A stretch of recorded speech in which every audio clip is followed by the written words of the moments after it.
கர்த்தருடைய பரிசுத்த ஸ்தோத்திரம். நேற்று என்ன பார்த்தோம்?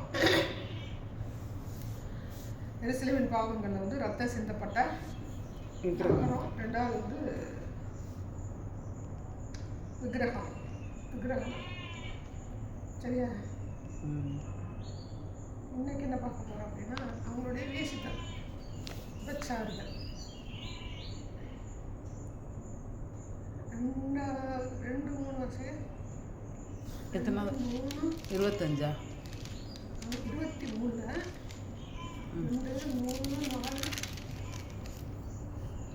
அவர்கள் எகிப்திலே வேசித்தனம் பண்ணினார்கள், தங்கள் இளம் பிராயத்திலே வேசித்தனம் பண்ணினார்கள். அங்கே அவர்களுடைய ஸ்தனங்கள் அமுக்கப்பட்டு அவர்களுடைய கன்னிமையின் கொங்கைகள் தொடப்பட்டது. அவர்களின் மூத்தவளின் பெயர் அகோலால், அவளுடைய தங்கையின் பெயர் அகோலிபால். அவர்கள் என்னுடையவர்களாகி குமாரரையும் குமாரத்திகளையும் பெற்றார்கள். இவைகளே அவர்களுடைய பெயர்கள். அகோலால் என்பதற்கு சமாரியா என்றும் அகோலிபால் என்பதற்கு எருசலேம் என்றும் பொருளாம். அகோலால் என்னுடையவளாய் இருக்கும்போது சோரம் போனாள். நீலாம்பரம் தரித்த தலைவரும் அதிபதிகளும் சௌந்தரிய வாலிபரும் குதிரைகளின் மேல் ஏறுகிற வீரருமாய் இருந்த சமீப தேசத்தாராகிய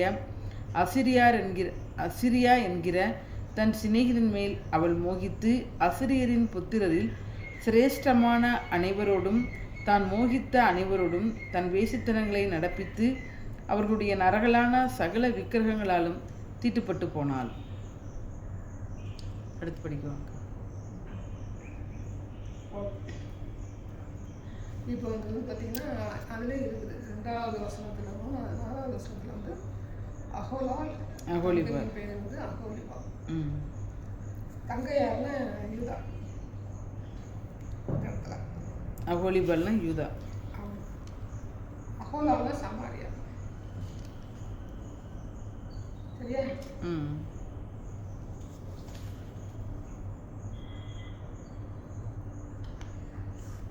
இப்போ சமாரியா வந்து என்ன வேசித்தனம் பண்ணுச்சுன்னா நம்ம நேற்று பார்த்தோம்னா அது விக்கிரக வேசித்தனம் எல்லாமே இருந்துச்சு. அப்போ சமாரியா வந்து டோட்டலாக எங்கே போயிடுச்சு அப்படின்னா சந்ததி இங்கே இருக்கிற இடம் தெரியாமலே போயிடுச்சு. ரைட்டா? அகோலால் அப்படின்னா அதுக்கு அர்த்தம் வந்து அவளுடைய கூடாரம், அதாவது சமாரியா தேசம் வந்து அவளுடைய கூடாரம். அகோலிபால் அப்படின்னா எருசலேம், என் கூடாரம் அவருக்குள் இருக்கிறது. அகோலிபால்னா யூதா, அதுக்கு அர்த்தம் வந்து அவருடைய கூடாரம். அகோலிபால் எருசலேமுடைய கூடாரம் அவருக்குள் இருக்கிறது, எருசலேமுக்குள் இருக்கிறதாலே அர்த்தம். ரைட்டா? இப்போ நம்ம வந்து இப்போ எருசலேமின் பாவங்கள் அப்படின்னு பார்க்கும்போது அகோலிபால் யார்? சமாரியாவுக்கு தங்கச்சின்னு சொல்கிறாரு. இந்த தங்கச்சியோடைய கூடாரம் எங்கே இருக்கா? எருசலேமில் அவருக்குள் இருக்கிற தேவனுக்குள் இருக்கிற ஒரு யூதா தேசம். அப்போ அப்படிப்பட்ட தேசம் தான் என்ன பண்ணுச்சுன்னா 8வது அதிகாரத்தில் படிக்கிறோம். நீலாம்பரம் தரித்த தலைவரும் அதிபதிகளும் சௌந்தரிய வாலிபரும் குதிரைகள் மேல் ஏறுகிற வீரருமாக இருந்த சமீப தேசத்தாராகிய அசீரியர் என்கிற தன் சிநேகிதன் மேல் அவள் மோகித்து. அப்புறம் அங்கேயே போக்குவரத்து இருந்திருக்கு. என்ன பண்ணிடுறாங்க? குதிரகாரர்களுக்கு வேசித்தனமும் நடந்திருக்கு. ரைட்டா? 7 வந்து அசீரியன் புத்திரன் சிரேஷ்டமான அனைவரும், சிரேஷ்டமான அனைவருன்னா கலைச்சல் பிள்ளை, விசேஷித்தவங்க, தான் மோகித்த அனைவரும், யாரோட வேசித்தனம் பண்ணாங்க எல்லாம் பண்ணிட்டு நரகலான விக்கிரகங்கள் 2லையுமே தீட்டுப்பட்டு போனாங்க. ஓகே? அடுத்து 8 வருஷங்க. தான் எகிப்திலே பண்ணின வேசித்தனங்களை அவள் விடவில்லை.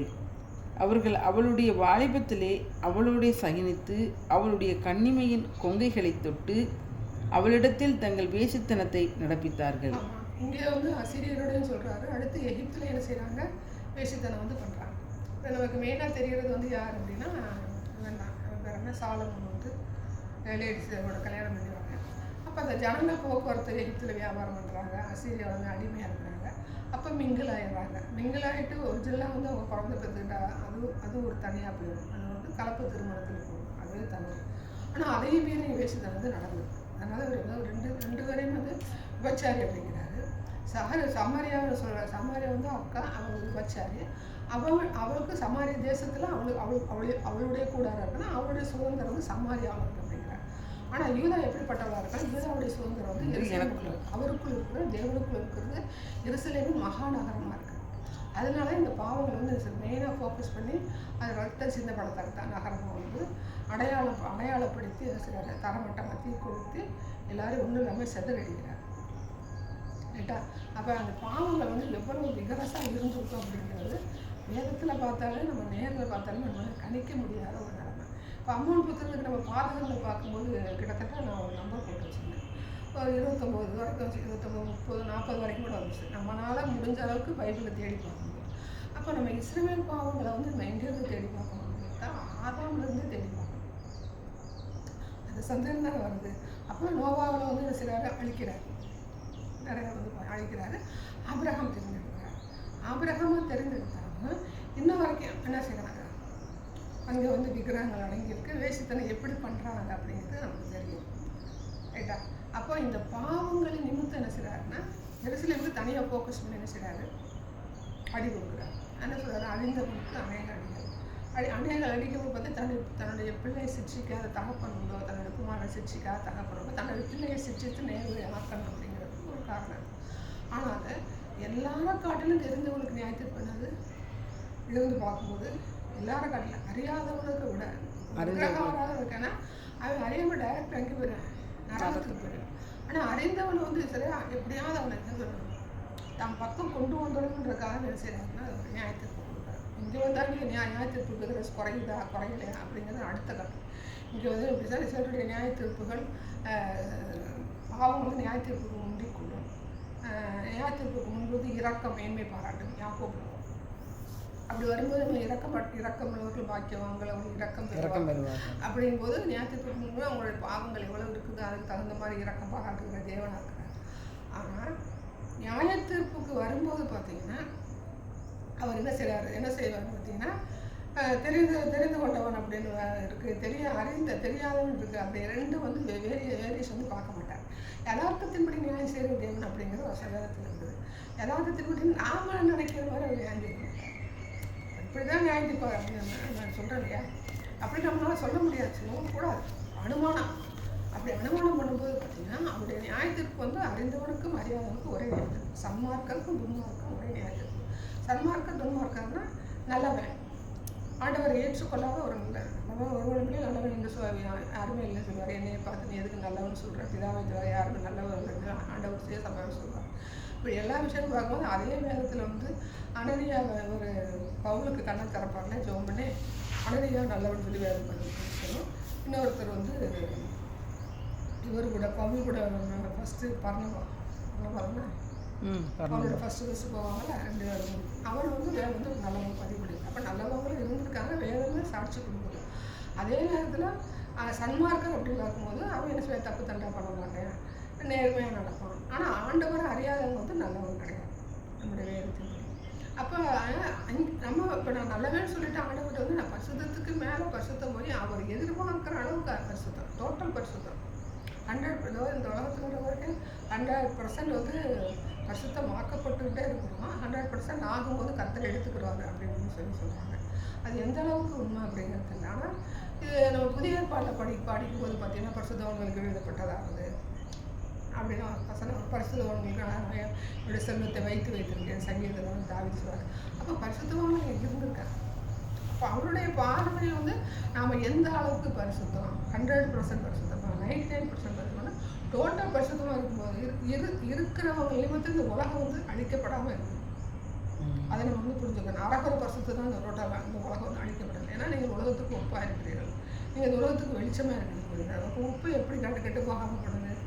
மீனை நம்ம கெட்டு போகாமப்பா இந்த பரிசுத்தம் உலகத்தில் இருக்கிற இந்த உலகம் வந்து அழிக்கப்படலை. அப்புறம் நீங்கள் உலகத்துக்கு வெளிச்சமாக இருக்கலாம், நாம் வெளிச்சத்தின் பிள்ளைகளாக இருக்கும். ஆண்டவர் வந்து வெளிச்சத்துக்குரியவர். அப்போ இந்த வெளிச்சம் இங்கே இருக்கிற வரைக்கும் தான் இந்த உலகம் வந்து கெட்டு போகாங்க. அப்போ இந்த உலகத்தில் டோட்டல் பியூரிஃபைடான பரிசுத்தவங்க இருக்கிறாங்க அப்படின்னு வேதம் வந்து உண்மை சொல்லுது. நம்ம நினைக்கிறோம் இல்லை இந்த உலகத்தில் இருக்கிற வரைக்கும் இந்த மாம்சம் இருந்துகிட்டே இருக்குது, சாகர வரைக்கும் இருக்குது. டோட்டலாக பரிசுத்தவானா இருக்க முடியும்னா உலகம் என்ன செய்யும்? கெட்டு போகும். வசனத்துக்கு நம்ம அதை கேட்டு பழகிட்டோம். நீ டோட்டலாக மிஸ் முடியாது, பரிசுத்தமாக ஆக முடியாது. டோட்டல் பரிசுத்தவானா நம்ம எடுத்துக்கிட்டு வர அப்படின்னா அப்போ இங்கே துன்பாக்கமாக இருக்குல்ல. நான் கடந்து வரேன், இப்போ தப்பு பண்ணிகிட்டே இருக்கிறது. ஆனால் தப்பு பண்ணிகிட்டே இருந்தால் தப்பு பண்ணும்போது கத்தரை அழிக்க சித்தம் பண்ணுங்க. அப்போ அழிக்க சித்தம் கொள்ளாமல் இருக்கிறாரு அப்படின்னா எனக்கு இங்கே பரிசுத்தவங்களாக இருக்கிறாங்கன்னு அர்த்தம்.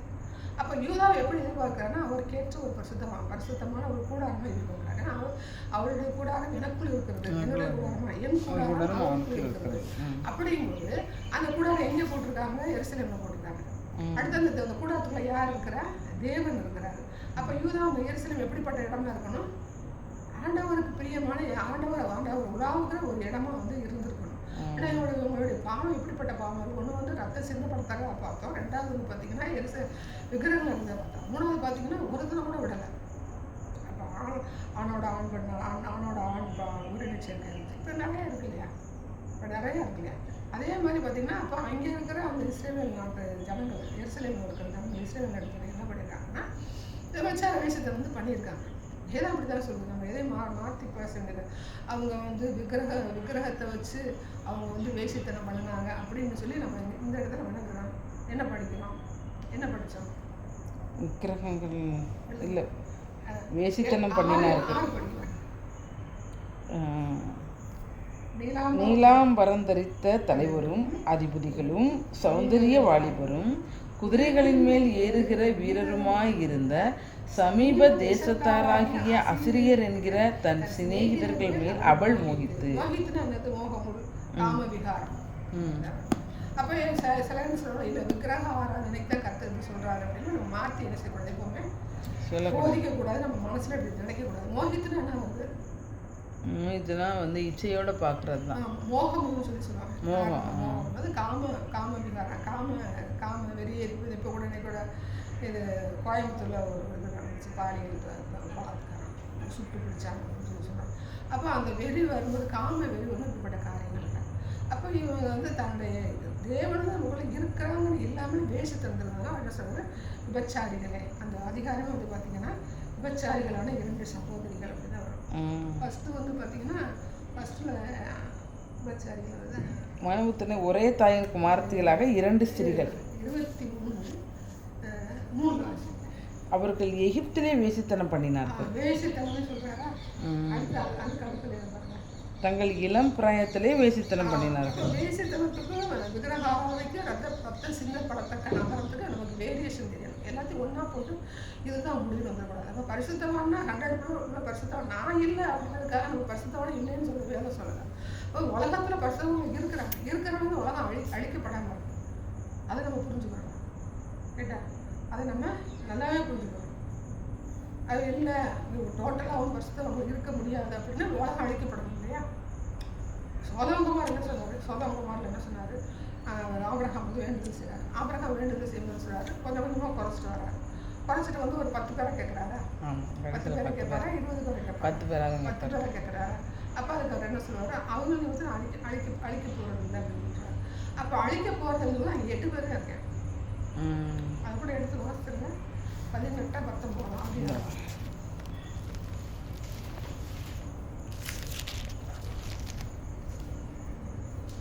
19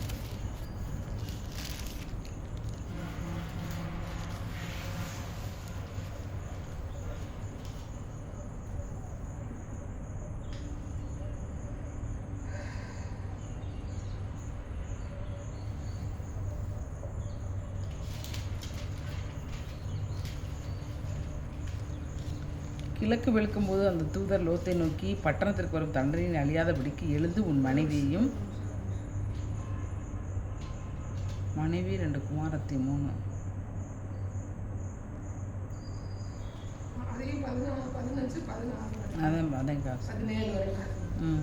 கிழக்கு வெளுக்கும்போது அந்த தூதர் லோத்தை நோக்கி, பட்டணத்திற்கு வரும் தண்டனையில் நீ அழியாதபடிக்கு எழுந்து உன் மனைவியையும் இங்கே இருக்கிற உன் 2 குமாரத்திகளையும் அழைத்து கொண்டு போ என்று சொல்லி அவனை துரிதப்படுத்தினார்கள்.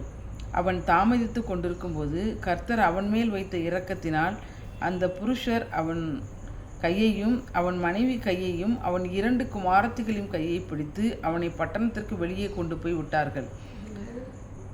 அவர்கள் வெளியே கொண்டு போய் விட்ட பின்பு அவர், உன் ஜீவன் தப்ப ஓடிப்போ, பின்னிட்டு பாராதே, இந்த சமபூமியில் எங்கும் நில்லாதே, நீ அழியாதபடிக்கு மலைக்கு ஓடிப்போ என்றார்.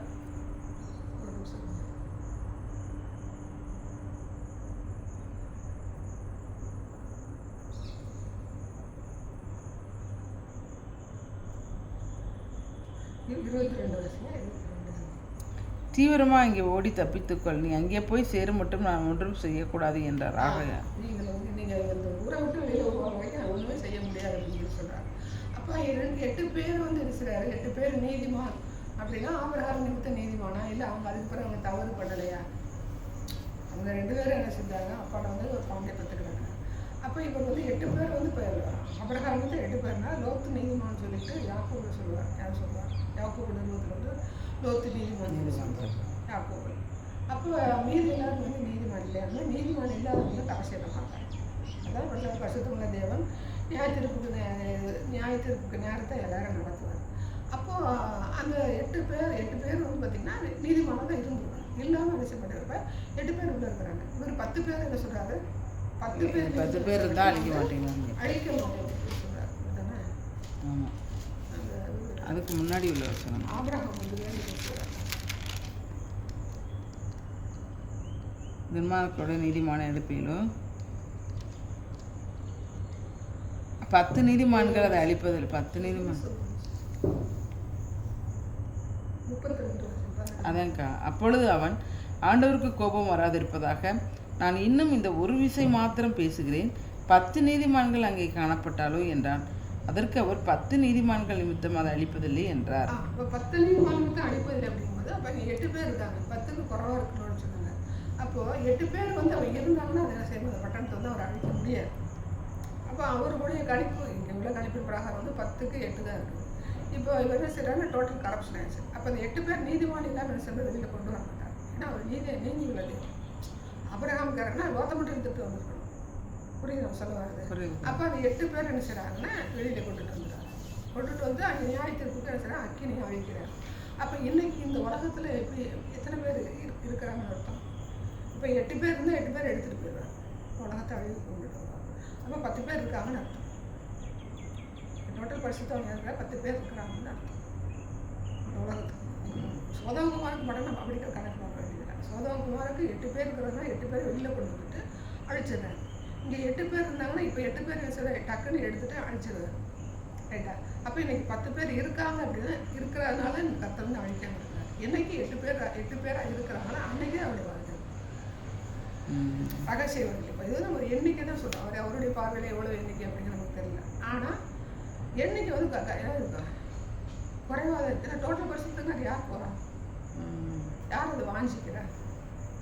இப்படியா இருக்குன்னா யாராலும் இருக்க முடியாதுன்னு நினைக்கிறேன். இருக்க முடியும், ஆனால் என்ன செய்யறதில்ல. ஆண்டவருடைய கரத்தில் கொடுத்தா என்ன செய்வார், இந்த பார்வையில் நடத்துகிற தேவன். ஆனால் இவங்க உலகத்தின் பார்வையிலே இருப்பாங்க. ஒரு காம விகாரம் இருக்குது அப்படின்னா அந்த காம விகாரம் எப்படி வருதுன்னு அதை கண்டுபிடிக்கணும். அது அசுத்தாவின் கிரியில தான் வருது. காம விரிப்படுது. இப்போ தேவனுடைய சமூகத்தில் கொடுக்கும்போது இது எதனால வருது, எப்படி வருது, இதில் நம்ம எப்படி ஜெயிக்கணுங்கிறத கற்றுக் கொடுப்பாங்க. உலக பிரகாரமான சரீரம் வந்து விவாக மஞ்சம் அசூசிப்படாதிருப்பாரகன்னு கற்று சொல்கிறாங்க. இந்த விவாக மஞ்சத்திலேயே அப்போ அதை எப்படி கையாளணும்னு கற்று வந்து கற்றுக் கொடுக்குறாரு. கற்றுக் கொடுக்குற தேவன்ட்டு நம்ம சரண்டர் ஆகிட்டு இப்போ நான் வந்து எனக்கு ஒரு கணவன் இல்லை அப்படின்னா இந்த தாட்டுக்குள்ளே கொண்டு வந்தா இந்த எண்ணத்தை சிறை வைக்கணும். அதை பவுல் சொல்கிறாங்க, எண்ணங்களை சிறை வைக்க கற்றுக்கிறோம். மெயினாக அவனுடைய தாட்டை எங்கே போனால் எண்ணம் தான். அதான் பேர் என்ன, கரப்ஷன் எண்ணத்துல தான் கரப்ஷன். அப்போ எண்ணங்களை சிறை வைக்க நம்ம கற்றுக் கொடுக்க பரிசுத்தம் நம்ம கூட இருக்கிறார். அப்போ பரிசுத்தனுடைய கிரியை நம்ம கூட செய்யணும், வாஞ்சிக்கணும். விஷயத்தில் நிரம்பணும், அநேக வருஷம் நிரம்பணும். வரங்கள் கிரியை செய்யணும். வரங்கள் கிரியை செய்யும்போது நம்ம பாவம் பண்ணாமல், அதில் வந்து பாவம் பண்ணாமல் இருக்கிறது வந்து பார்த்தீங்கன்னா பிசாசு வரட்டுற வர இருந்தால் தான் நீ வந்து பரிசுத்தில் இருக்கிற பரிசுத்தில் இல்லாமல் இருக்கிற கண்டுபிடிக்கிறது நீ கண்டிப்பாக பிசாசு வரட்டுற வர உங்களோட கிரியை செய்யும்.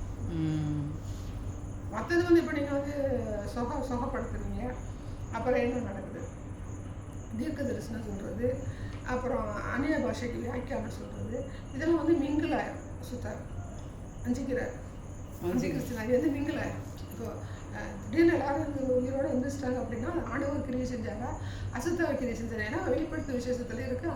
அவங்க ஆவிக்கு என்ன பவர் இருக்குது, குழந்தைகளை கொடுக்கறதுக்கும் பவர் இருக்குது, மற்றவங்க உயிரோட எழுப்புறதுக்கும் பவர் இருக்குது. அப்போ இப்போ உள்ள அந்த கிறிஸ்டின் ஆவி வந்து ஒரு மீட்டிங்கில் வந்து எல்லாரும் எழுப்புறாங்கன்னா அவங்க குறை சொல்ல தவறு சொல்கிறேன். உண்மையாக அவர் எழுப்பியிருக்கலாம், அவங்க உண்மையாக அவங்க கிரியை செஞ்சுருக்கலாம். ஆனால் அவங்களுடைய நடவடிக்கையை பார்க்கணும். கனிகளினால் அறிவியர்கள். அப்போ உனக்குன்னு சொத்து வச்சிருக்கியா, உன்னோட சமைக்க. இப்போ நான் தெரியாமல் கேட்குறேன், ஒரு 25 லட்சம் பேர் வந்து கூடுறாங்க ஒரு சமையல. அப்புறம் எத்தனை பேர் 30,000 40,000 50,000 சொல்லி சொல்கிறான். கரெக்டாக இல்லை வேணும்னு சொல்லி 25 லட்சம் 10 லட்சம் 15 லட்சம் அது நல்லது. ஆனால் அந்த 10 லட்சம் பேர் 25 லட்சம் பேர் அவங்கள நீ ஒரு சீசனாக நீ உருவாக்கியிருக்கியா, ஒன்றை மாதிரி ஒரு போதவனை உருவாக்கியிருக்கியா, ஒன்றை மாதிரி ஒரு மிஷினரியை உருவாக்கியிருக்கியா, இல்லை ஒன்றை மாதிரி ஒரு சண்டே கிளாஸ் மினிஸ்டர் உருவாக்கியிருக்கியா, ஒரு தீர்க்கதரிசி உருவாக்கியிருக்கியா, ஒரு சுவிசேஷனை உருவாக்கியிருக்கியா, ஒரு அப்போஸ்தலரை உருவாக்கியிருக்கியா. அப்போ 50,000 பேர் அவன் சபைக்கு வரானா எத்தனை எல்லாருமே எப்படி இருக்கணும்? தீர்க்கதரிசியாக இருக்கணும், அபிஷேகம் பண்ணப்பட்டோம், அபிஷேகம் மாத்திரம்னா வரவங்க தீர்க்கதரிசியாக இருக்கணும், சுவிசேஷனாக இருக்கணும், மிஷினரியாக இருக்கணும், போதிக்கிறவங்க எத்தனை பாஸ்டர்ஸ் உருவாக்கணும், போதிக்கிறவங்க இருக்கணும், எத்தனை சண்டே கிளாஸ் டீச்சர்ஸ் உருவாக்கணும், எத்தனை மிஷினரியை உருவாக்கணும். அப்போ 50,000 பேருக்கு நீ 50,000 பாஸ்டர்ஸ் நீ ஒப்புக்கூடாது. ஒரு 50,000 நீங்கள் டிவைட் பண்ணுங்கள். 50,000 50,000 டிவைட் பண்ணிங்கன்னா அந்த 5 பங்காக போடுங்க 50. அப்போ 50 10,000 சபையில் 10,000 தீர்க்கதரிசி இருக்கணும், 10,000 அப்போஸ்தலர் இருக்கணும், 10,000 சுவிசேஷகர் இருக்கணும், 10,000 வேறு யார் இருக்கா? வரங்கள் கிரியை செய்யுங்க. என்னென்ன வரங்கள் இருக்குதா? எல்லா வரங்கள் கிரியை செய்யுங்க. 10,000 மிஷினரி இருக்கணும், 10,000 சண்டே கிளாஸ் டீச்சர்ஸ் இருக்கா? கேள்வி வருதா வரலையா? அப்போ யார் கணக்கு கூட நீ காணிக்க வாங்கி நீ சபை கட்டுறதுக்கு, சபை வளர்ச்சிக்கு நீ கொண்டாடுறதுக்கு சபை உருவாக்கப்படக்கூடாது. ஆதி திருச்சபை எப்படி இருந்துச்சு? அந்த திருச்சபை நீ மைண்ட் செட் வச்சுக்கிட்டு நீ சபை நடத்தணும். அதுதான் சொல்றாரு, நீ அநேகர் போதகராகாதிருப்பீர்களாக. அதை எங்கிட்டாவது மாற்றி விட்டுறோம். அசன் என்ன சொல்லுவாங்க, எங்கிட்டாவது மாற்றி விட்டுறோம். பிசாசு வேலையாக இப்போ நீங்கள் எந்த சபையில் எடுத்தாலும் இத்தனை ஒரு சபையில் வந்து நான் யாரையும் குறை சொல்லலை, யாரையும் குற்றம் சொல்கிறேன், சத்தியத்தை நான் சொல்கிறேன். என்னால் அது பண்ண முடியாது சொல்ல. என்கிட்ட வந்தவங்களும் அப்படி தான் நான் உருவாக்கியிருக்கேன். அவங்க எல்லாருமே மார்பில் வளர்த்தகடா மார்பில் பாய்ந்த மாதிரி எனக்கு மேலே தீர்க்கதரிசி, அவன் எனக்கு மேலே தரிசனம் சொல்கிறாங்க. நல்லது, சந்தோஷம் தான். என்னையவே வந்து எதிர்த்து பேசுகிற இவங்களை விட நான் பெரிய ஆளுன்னு சொல்லிடுவாங்க. இப்போ என்கிட்ட நமக்கு தெரியும் இருக்கிறாங்க. அதை பற்றி எனக்கு போகல. ஆனால் என்கிட்ட வந்து யாரையுமே நான் சொல்ல, அவனாக போனால வழியே அவனை என்ன செஞ்சிருப்பேன் அவங்கள ஒரு பரிசுத்த வரங்கள் கிரியை செய்கிற ஒரு தனியாக நிற்கக்கூடிய ஒரு ஆத்மாக்களை நான் என்னட்ட வந்தவங்களும் உருவாக்கி வச்சிருக்கிறேன். உருவாக்க முடியாத இடத்துல ஒன்றும் இல்லை. என்கிட்ட வந்து விழிப்புணர்வுகள் அப்படிப்பட்ட பாதையில் நான் நடந்திருக்கேன். இது வரைக்கும் நான் நடத்துகிறேன். என்கிட்ட ஆண்டவர் பவுல் சொல்லுவார், என்னைக்கு உள்ளவர்களுக்கு நான் சொன்னேன். அது முக்கியம். என்கிட்ட வந்தவனை நான் எப்படி உருவாக்கினேன், அதுதான் கேள்வி. அது என்ன சொல்கிறாரு, பிதா குமாரன் பரிசுத்த ஆவியினாலே அவர்களுக்கு ஞானஸ்நானம் கொடுத்து சீஷராக இருக்குதுன்னு வசனம் இருக்குது. அப்போ அவங்களோட வந்தவங்களை நீ வந்து காணிக்க வாங்கிட்டு நீ கட்டடம் கட்டுறியா, காணிக்க வாங்கிட்டு ஒரு பொதுவாக நீ சொல்கிற ஊழியர்களை நீ காப்பி அடிக்கிறியா, ஸ்தாபனம் என்ன சொல்லுது அது மாதிரி செய்கிறியா, அதில் உனக்கு பிரயோஜனமே இருக்கும். ஒரு சிஎஸ்சிலேருந்து வெளியில் வந்து அது பிசாசு வரட்டுக்கு தனி சபை போட்டு நடத்தினாலும் உனக்கு சத்தியம் தெரிஞ்சிருக்கலையே. இப்போ என்ன இருக்குது, சுத்த ஆவியானவர் ஆசியில் விக்கிரக ஆராதனை இருந்துச்சு. சிஎஸ்சியில் வந்து நமக்கு இருக்கும்போது பரிசுத்த உள்ளே இருக்குது, அதை நம்ம வெளியில் வேணால் பண்ண வேண்டியதில்லை அவங்க அப்படின்னு சொல்லி அந்த ஒரு தாட் இருந்துச்சு.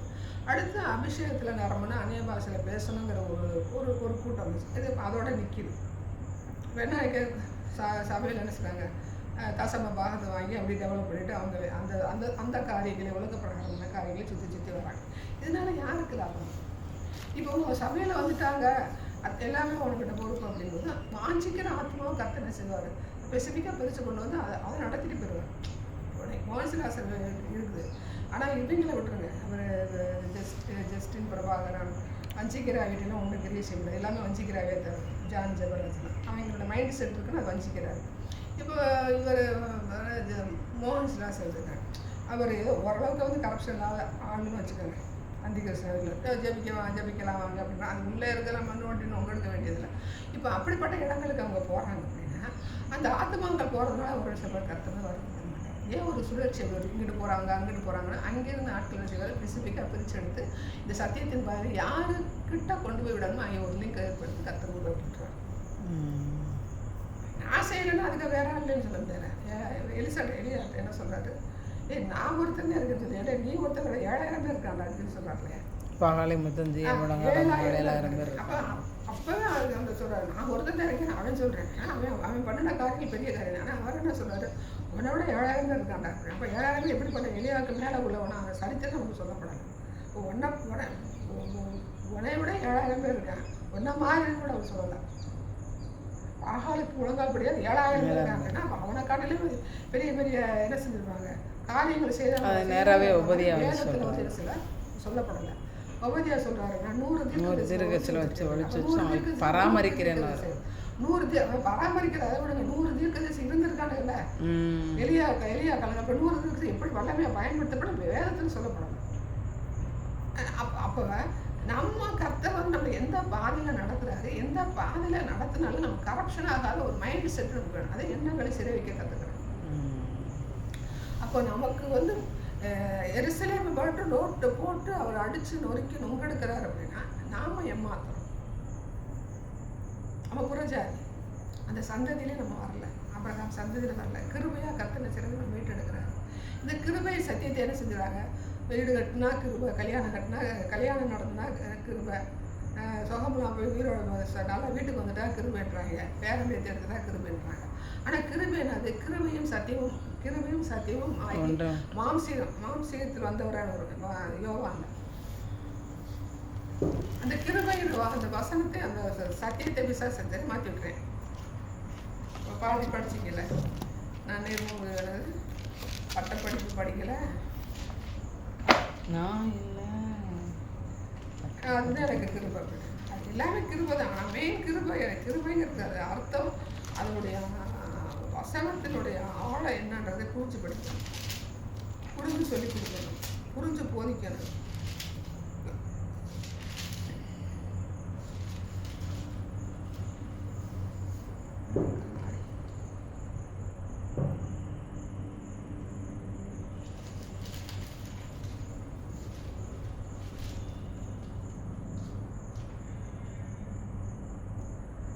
யோவான் 1:14 படிங்க.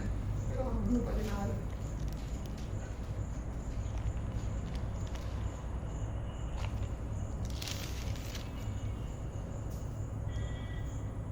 அந்த வார்த்தை மாம்சமாகி கிருபையினாலும் சத்தியத்தினாலும் நிறைந்தவராய் நமக்குள்ளே வாசம் பண்ணினார். அந்த வார்த்தை மாம்சமாகி, அந்த வார்த்தை வந்து இயேசு கிறிஸ்து மாம்சமாகி வரும்போது அவருக்குள்ள என்ன இருந்துச்சுன்னா கிருபை இருந்து சத்தியம் இருந்துச்சு. அப்போ கிருபையும் சத்தியமும் அவருக்குள்ள தான் இருந்துச்சு. அந்த கிருபை வந்து உனக்கு வீடு வாங்குவோம், கார் வாங்குவோம், கல்யாணம் பண்ணுவோம், அந்த கிருபை சொன்னார். மீட் எடுக்கிறது தான் அவர் செஞ்சுருக்காங்க. அந்த கிருபை எதுக்கு இருக்குது? நம்மளை பரலாம் ஒரு சேர்க்கறதுக்கு. ஆனால் இப்போ என்ன சொல்கிறாங்க? நான் கல்யாணம் பண்ணால் கிருபை, கார் ஊற்றுனா கிருபை, பிள்ளை பத்தா கிருபை, இதுக்குள்ள கூட லிங்க் பண்ணிட்டு. அப்போ கிருபையினால் அது வார்த்தை மாம்சமாகி கிருபையினால் சத்தியம். கிருபை யாருக்கு வருது? இயேசு கிறிஸ்துவுக்கு இருக்குது. அந்த கிருபை வந்து அந்த கிருபை அவர் எதுக்கு வெளிப்படுத்தினார்? நம்முடைய மீட்புக்காக வெளிப்படுத்தினார். ஒரு மனுஷனை பரலோகத்தில் கொண்டு போய் சேர்க்கறதுக்காகவும் பாவத்தின் கிரயத்தை மன்னிக்கிறதுக்காகவும் அந்த கிருபை செய்கிறாரு, செலவு பண்ணுற தேவனாக இருக்கிறார். இப்போ பிசாசு வந்து வசனத்தில் எப்படி போதிக்க போகிறோம், எப்படி சொல்கிறாங்க? கிருபையினால என்ன செய்ய எனக்கு உயிர் வந்துச்சு. ஆனால் நீ கிருபை இருக்குது, கிருபை அது அடுத்த கட்டம். நீ எத்தனை வருஷம் ஜீவன், நான் பேசுறது மாதிரி கேளுங்க, ஜீவன் இருக்கிறது அப்படின்னா என்ன இருக்கணும்? நீங்கள் இருக்கிறதுக்கு அவருக்கு பிரயோஜனம் பார்த்தா ஜீவன் வச்சுருப்பாரு. அதுதான் கிருபை. ஒரு ஆயுசம் வரும்போது அதுதான் கிருபை. நான் எல்லாமே பண்ணிக்கிறேன், எனக்கு ஆயுசை கொடுத்துட்டாரு, நான் ஆஸ்பத்திரிலேருந்து வந்துட்டேன் அப்படின்னா அதெல்லாம் கிருபை கிடையாது. உனக்கு தயை பாராட்டுறாரு, உனக்கு இரக்கம் பாராட்டுறாரு. கிருபைக்கும் தயைக்கும் இரக்கத்துக்கும் உனக்கு வித்தியாசம் தெரியும். கிருபைனா எல்லாமே அர்த்தம், தயவின் அர்த்தம், இரக்கம்னு அர்த்தம், ஐஸ்வர்யன் அர்த்தம் அப்படின்னு நான் பிசாசு அப்படி மாற்றிக்கிட்டேன். என்ன வசனம் என்ன சொல்லுது? வசனத்துதான் சொல்கிறேன். வார்த்தை மாம்சமாகி கிருபையினாலும் சத்தியத்தினால் இந்த வேற யாருக்கு இந்த பாயிண்ட் யாருக்காக அந்த வசனம் யாருக்காவது வருதா? இயேசு கிறிஸ்து வருது. இயேசு கிறிஸ்துல என்ன இருக்குது? கிருபையும் இருக்குது, சத்தியம் இருக்குது. அப்போ சத்தியத்தின்படி நடக்கிறதுக்கு, கிருபைக்கு மீட்கிறதுக்கு, அந்த மீட் எடுக்கிறதுக்கு, சத்தியத்தின்படி நடக்கிறதுக்கு அவருக்குள்ளே இருக்குது. அதை எதுக்கு பயன்படுத்துகிறாரு? மீட்பின் கிரயமாக சிந்தப்பட்டு நம்ம பரலோகத்தை கொண்டு போய் சேர்க்கறதுக்கு தான் அந்த கிருபை செலவு பண்ணுறாரு. இங்கே என்ன போதிக்கிறாங்க? என்ன பிசாசு போதிக்க வைக்கிறேன்? நீ கல்யாணம் கட்டினா கிருபை, பொண்ணு கிடச்சிட்டா கிருபை, 100 பவுன் போட்டால் கிருபை, கார் வாங்கி கொடுத்துட்டா கிருபை, 5 லட்சம் சம்பாத்தியம் பண்ணிட்டா கிருபை. இந்த 5 லட்சம் சம்பாத்தியம் பண்ணினீங்க, நீ ஆண்டவருக்கு எவ்வளோ கொடுத்து?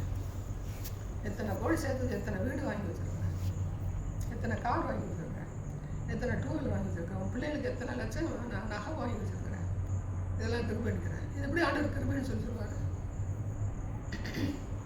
எப்படி சொல்லுவார்?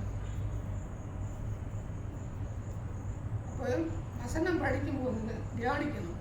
இந்த காரியம் எதுக்கு சொன்னார் அப்படின்னு தியானிக்கணும். ஒருத்தர் போதிக்கும் போது போதிக்கிற வார்த்தை எனக்கு திரும்பி என்கிட்ட வரும். ஒரு வார்த்தையோட கீழே விழாது. அந்த கீழே விழாத வார்த்தை என்னை நியாயம் இருக்கும். இசை அன்னைக்கு டான்ஸ் ஆடிட்டு, பாட்டு பாடிட்டு, ஜோம் பண்ணிட்டு, என்ன வேணாலும் நீ பிரசங்கம் பண்ணிட்டு போயிடலாம். அதை குறித்து அவர் என்ன வேணாலும் நீ பண்ணிக்கிறேன், அழுது பண்ணுற. அப்படியே ஒரு கூட்டம் அப்படியே நிரம்பி வருது, ஆவியில் நிரம்பி பண்ணுற ஒரு கூட்டம் வருது, அந்நிய பாஷை நிரம்பி பண்ணுற ஒரு கூட்டம் வருது. அது யாரால் பண்ணப்படுது? அங்கே தேவன் இருக்கிறாரா? இயேசு கிறிஸ்து இருக்கிறாரா? இயேசு கிறிஸ்து கிரியை செய்கிறாரா? அவருடைய சத்தியத்தின்படி கிருபையும் வார்த்தையும் சத்தியமும் மாம்சம் ஆகிற அந்த அந்த அந்த ஃபோக்கஸ் பண்ணி நீ நடக்கிறியா? அதுதான் இங்கே என்ன செய்ய நிற்கும். இன்னைக்கு தான் ஒருத்தர் உருவாக்குனேன், எனக்கு யாருமே இல்லைன்னா அதை குறித்து எனக்கு கவலை இல்லை. நான் ஒரு கூட்ட ஆத்மா வச்சுட்டு நான் போய்கிட்டு நான் வெக்கப்பட்டுட்டு நான் நரகத்துக்கு போகிறத விட ஆண்டவரே ஒரு சத்தியத்தை நான் சொன்னேன், யாரும் வரல, அதுக்கு நான் என்ன பண்ண முடியும்? யாருமே என் கூட இல்லை, அதுக்கு நான் என்ன பண்ண முடியும்? அதை அவர் பார்த்துப்பாரு. ஏன்னா சத்தியத்தை சொல்லி செய்தி சாய்க்க மாட்டேன். நீ நகை போட்டுக்கணும் எல்லாம் வருவேன், நீ டைவர்ஸ் பண்ணிக்கணும் எல்லாம் வருவேன், நீ வேற கல்யாணம் பண்ணிக்கணும் எல்லாம் வருவேன், கடைசி வரைக்கும் நீ தப்பு பண்ணிக்கலாம் ஒன்றும் உண்டு அப்படின்னு சொல்லி எல்லாரும் வருவேன். அதனால எனக்கு என்ன பிரச்சனை? நானே கன்சியோ கூட குடித்தாலும் ஆள் இருக்கும், இல்லாட்டியும் பிரசங்கம் பண்ணுறாங்க. அங்கே எனக்கு என்ன கிடைக்கும்? அவர்கிட்ட போகிறதுக்கு எனக்கு ஒரு அனுமதி கிடைக்கும். நானும் சேர்ந்து ஒரே கூட்டத்தில் அதுக்கான எல்லாரும் சபை நடத்தின எல்லாரையும் நான் சொல்லுவேன். அவங்க எப்படி நடத்தினாங்க, எப்படி ஃபோக்கஸ் பண்ணாங்கன்னு எனக்கு தெரியாது. பட் ஆனால் நடத்தினா இப்படி தான் நடத்தினேன். அப்படி நடத்தும் போது இங்கே கூட்டம் சேராது. இது வந்து வேலை சொல்லுது. அவங்களே வந்து சார் 2000 வயசுல 2000 பேர் இருக்கிறாங்க. கொடிதான ஓனாயம் உங்கள்கிட்ட வரும், தப்பு விடாத ஓனாயம் வரும், கண்ணி வைப்பேன், சபை சிதறடிக்கணும்னு தான் சொல்கிறேன். இப்போ பவுல் ஆரம்பித்த சபை இருக்குதா? பேர் ஆரம்பித்த சபை இருக்குதா? அப்புறம் இவன் ஆரம்பித்த சபை எப்படி பரம்பரையாக வந்துடும்? காலங்காலமோ யோகமோ எப்படி வரும்? அப்போ ஒரு பரிசுத்தமான பவுல் உண்டாக்கின சபையை சிதற இன்னைக்கு காணாமல் போயிடுச்சு. இவன் இங்கே மாடிக்கு மேலே மாடி, கோடிக்கு மேலே கோடி கட்டுற சபை எப்படி நிலச்சிருக்கு? அப்போ நிலச்சி நிற்குதுன்னா எப்படி நிற்குது? ஆள் கூட்டம் கொடுக்குன்னா எப்படி நிற்குது? பிசாசிக்கிறியங்கிறது பிசாசிக்கிறியன்னா ஆண்டவருக்கு ஏற்ற மாதிரி நீ போகலைன்னு அர்த்தம். ஆண்டவருக்கு ஏற்ற மாதிரி அது அவருக்கு சொல்கிறாரு, நீங்களும் போய்கிட மனதாக இருக்கிறீர்களோ அப்படின்னு கேட்குறாருல. என் மாம்சத்தை சாப்பிடுங்க, என் ரத்தத்தை சாப்பிடுனா பைபிள் எனக்கு ஒன்றுமே புரியலை. இது எனக்கு கடினமான உபதேசம் எல்லாம் போகிறாங்க. அது 12 பேர் என்ன சொல்கிறாங்க, நாங்கள் வருவோம் கூட அப்படின்னு சொல்கிறாங்க. அப்போ பேருக்கு கத்தர் வெளிப்படுத்துறாரு, தேவன் வெளிப்படுத்துறாரு. ஒரு ஜீவனுக்குமான கிறிஸ்து உங்களை விட்டு நான் வேறு யார்கிட்ட போவேன், உங்களை விட்டு வேறு யார் அப்படின்னு சொன்னவனே ஆண்டவர் கொண்டு மீன் பிடிக்க போகிறேன்.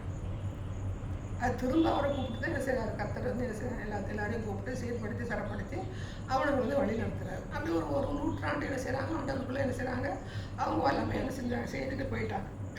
அவங்க எத்தனை சபையை ஸ்தாபிச்சாரு? ஸ்தேவான் 7 சபை அப்படிங்கிறாரு, தோமா 7 சபை அப்படிங்கிறாரு, ஏதோ ஒரு 7 சபை இருக்குன்றாங்க. அது இப்படிப்பட்ட சபை நமக்கு தெரியல. நம்ம அங்கே போனோம் இல்லையா, சீகன் பார்க்க போனால் அங்கே என்ன நடக்குது? அவர் ஆரம்பித்த சபை அவர் எப்படி ஆரம்பித்தாரு தெரியல. அப்போ பரிசுத்தவான்கள் எடுத்து நடத்தின சபையெல்லாம் வந்து ஒரு வல்லமையான ஒரு காரியம் இல்லாத போது நீ நடத்துகிற சபையில் எப்படி என்கிட்ட வல்லமையான காரியம் நடக்கும்? கண்ட பிரசங்கத்தையும் பார்க்குறீங்களா? ஏதாவது பிரயோஜனம் இருக்காது. விடிய போட்டு பார்க்குறீங்க, ஏதாவது பிரயோஜனம் நடக்காது. ஆனால் ஏன் அதில் ஈடுபாடு வந்து பிசாசின் மண்டை என்ன செய்யுது? உள்ளே இருந்து பார்க்கல அவன் அழுது முக்கிய சிந்தி படிக்கிற ஒரு ஐயா ஆகும்னா அதை நீங்கள் வேலை செஞ்சுருங்க, கேட்க ஆரம்பிச்சுருங்க. உட்காந்து பைபிள் படிக்கிறது இல்லை. இந்த மூணு படம் இதை படிக்கணும், அதை படிக்கிறீங்க, அதை படிக்கணும், இதை படிக்கிறீங்க.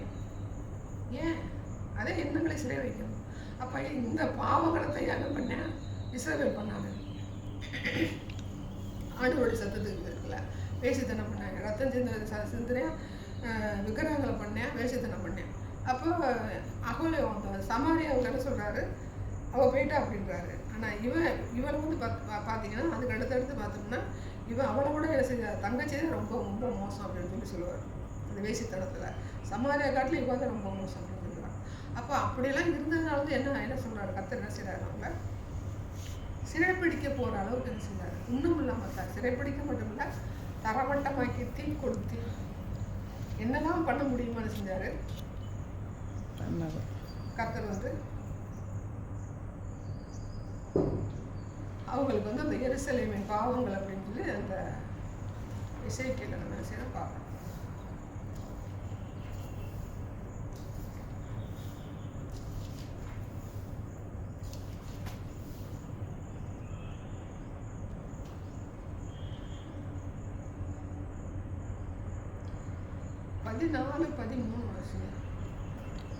என்ன 14-13 இசைக்கில்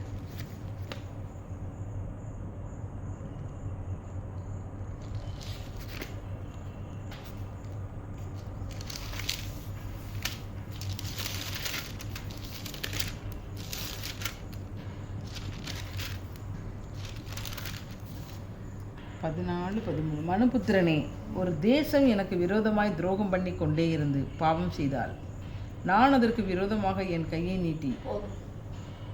ஏண்டா, ரொம்ப மனசு வரேன். 23 வாசி. அதிலே வைக்கா.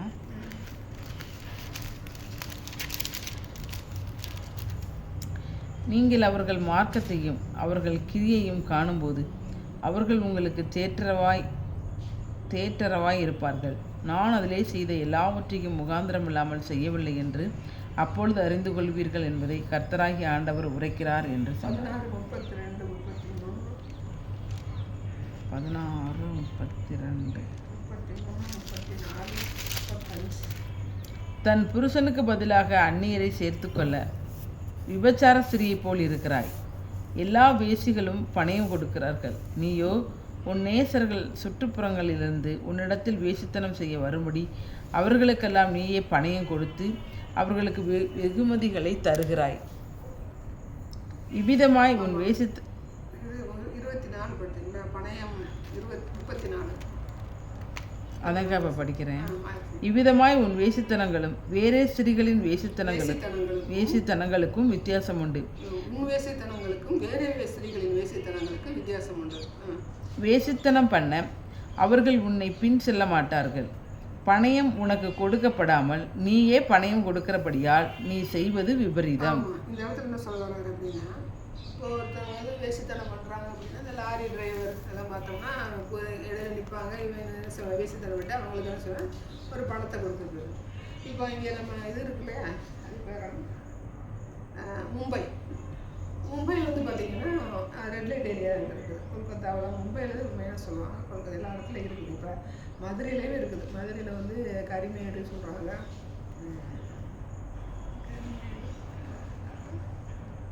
ஜெய்ஹிந்த்புரம் இதில் வந்து போலீஸ் சப்போர்ட்டோட வந்து பண்ணுறாங்கன்னு சொல்கிறாங்க. உண்மையான்றது நம்ம நல்லா பண்ண முடியாது, ஆனால் இருக்குது, அங்கங்கே இருக்குது. ரெட் லைட் ஏரியாவில் வந்து லைசன்ஸு காசு கொடுத்து பண்ணுறாங்களா என்னன்னு நினைக்கிறேன். அதாவது கவர்மெண்ட்டு வந்து லைசன்ஸ் கொடுத்து நீ வேசித்தனம் பண்ணிக்கலாம் அப்படின்னு சொல்லி அந்த இடத்துக்கு போனால் நீ பண்ணிக்கோ அப்படிங்கிறாங்க. லைசன்ஸ் கொடுத்து அந்த இடத்துல நீ வேசித்தனம் பண்ணிக்க. இப்படி டாஸ்மாக் கடையில் போய் நீ குடிச்சிருக்க, பாரில் தான் குடிச்சா அவனை இப்போ போலீஸ் பிடிக்க மாட்டேன், தப்பு பண்ணிக்கிறது. அதே மாதிரி வேசித்தனத்துக்கு ஒரு இடம் இருக்குது மும்பைன்னு சொல்லி சொன்னால். அங்கேயும் வந்து மறைமுகமாக இருக்குது. அது எந்த அளவுக்கு நமக்கு வந்து அதை உள்ளே போய் பார்க்கணும். அப்போ எல்லா நாட்டிலையும் இருக்குது இந்த வேசித்தனமும் இந்த குடியும் இருக்குது. இந்த இடத்துல என்ன சொல்கிறாருன்னா, இப்போ ரெட் லைட் ஏரியாவுக்கு ஒருத்தர் போனால் என்ன பண்ணுவாங்கன்னா அந்த பொண்ணுக்கு இவங்க வந்து பணம் கொடுப்பாங்க. ஆனால் யூதாவை பற்றி என்ன சொல்கிறாரு அப்படின்னா, நீ என்ன செய்யறன்னா அவனுக்கு நீ பணம் கொடுக்குறாங்க. பணம் கொடுக்குறேன்னா இவங்க என்ன செய்கிறாங்கன்னா அந்த வேசித்தனத்துக்கு கூப்பிடுறான். இப்போ நிறைய இடங்கள் பார்த்தீங்கன்னா இந்த பெரிய விருதுநகர் சைடு அப்படி சொல்லுவாங்க. அவங்க என்ன பண்ணுவாங்கன்னா, வீட்டுக்காரர் வந்து வீட்டோட வந்து டிரைவர் வச்சுருப்பாங்க. வீட்டுக்காரர் வந்து வெளிநாடுக்கு போகும்போது டிரைவரை கூப்பிட்டு இந்த லேடிஸ் வந்து வேசித்தனம் பண்ணும். அப்போ இந்த பொண்ணு வந்து அந்த லேடி வந்து என்ன செய்வாங்கன்னா அந்த டிரைவருக்கு பணம் கொடுக்கும். அந்த மாதிரி வேசித்தனம் யார் பண்ணியிருக்காங்கன்னா எல்லாரும் பண்ணியிருக்காங்க. ஆனால் நீ பண்ணியிருக்க அப்படிங்கிற அத்தமே அப்படி பண்ணியிருக்கேன், நீ எப்படி பண்ணியிருக்கேன்னா இந்த மாதிரி நீ சரி அவனை கூப்பிட்டு வேசித்தனம் மட்டும் அவனுக்கு நீ பணம் கொடுக்குற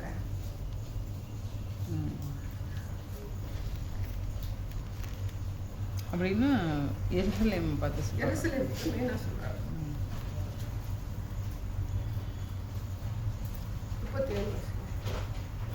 இதோ நீ சம்போகம் பண்ணின உன் எல்லா காம விகாரிகளையும் நீ நேசித்த யாவரையும் நீ பகைத்திருக்கிற அனைவரோடும் நான் கூடி வரச் செய்து சுற்றிலும் இருந்து அவர்களை உனக்கு விரோதமாக சேர்த்து அவர்கள் உன் நிர்வாணத்தை எல்லாம் காணும்படி உன் நிர்வாணத்தை அவர்களுக்கு முன்பாக திறந்து வைத்து விபச்சாரிகளையும் இரத்தம் சிந்தினவர்களையும் நியாயந்திருக்கிறபடியே உன்னை நியாயந்திருத்தி உக்கிரகத்தோடும் எரிச்சலோடும் இரத்த பழியை உன்மேல் சுமத்தி உன்னை அவர்கள் கையில் ஒப்புக் கொடுப்பேன்.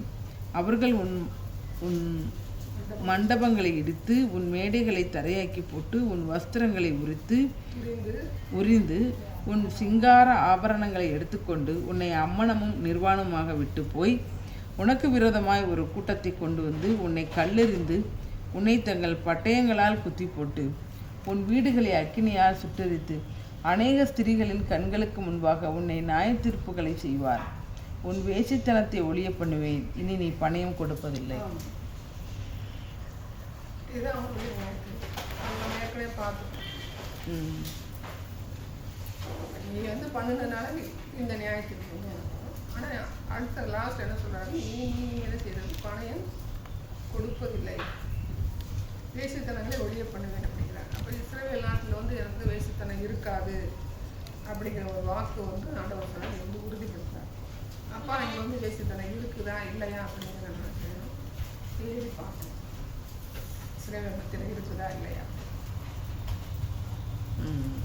அது அவங்க அந்த பார்க்கணும். இப்போ நமக்குன்னு எடுத்துக்கிட்டால் நம்ம புதிய ஏற்பாடு டோட்டல் என்ன எடுத்துக்கலாங்க, வேசித்தனம் கூடவே வரும், விபச்சாரம் கூடவே வரும் அப்படின்னா நம்ம யாரும் கிடையாது, ஆண்டோட பிள்ளையே கிடையாது. திரும்ப திரும்ப செய்வேன், நான் அப்புறம் என்ன செஞ்சுடுவேன், நான் மன்னிப்பு கேட்டுட்டு போவேன் அப்படின்னு பார்க்கலாம். அதான் சொல்லுவேன், திரும்ப கவசம் மன்னிப்பு கேட்டால் நம்ம மீட்டு எடுக்கிறது அவர் இருக்கிறது. நீங்கள் சும்மா விட்டுக்கிட்டு இருந்தால் அதை புதுப்பிக்கிறது கூடாத காரியம். இல்லை டோட்டலாக நீ போயிட்டே இருப்பா, திரும்ப சரி வாமா வாமான்னு சொல்லுவாரா? சத்தின் பிரகாரம் வந்து அவர் வந்து சொல்லுவார்னாங்க ஒரு காலகட்டத்தில் என்ன செய்யும், அதாவது அதை எப்படி கூடாத காரியம் அப்படின்னா, ஒரு பிசாசு வந்து என்ன செஞ்சார், சோடிக்கப்பட்டு இருக்கிறதை கண்டு திரும்ப உள்ள வந்து செட் ஆகிட்டு அப்போ ஆகும்போது ஆண்டவருடைய வார்த்தை என்ன உள்ள போகாது புற பிசாசு தான். இப்போ காயின் காலத்தில் வந்து பார்த்தீங்கன்னா ஆண்டோட படம் செய்யும்போது காயின் ஆண்டோட பேசும். அப்போ அவ்வளோவா ஜனத்தொகை இல்லை, சத்தம் கிடைச்சி. இன்னைக்கு ஏன் சத்தம் கேட்கல, அவ்வளோ ஆய்வு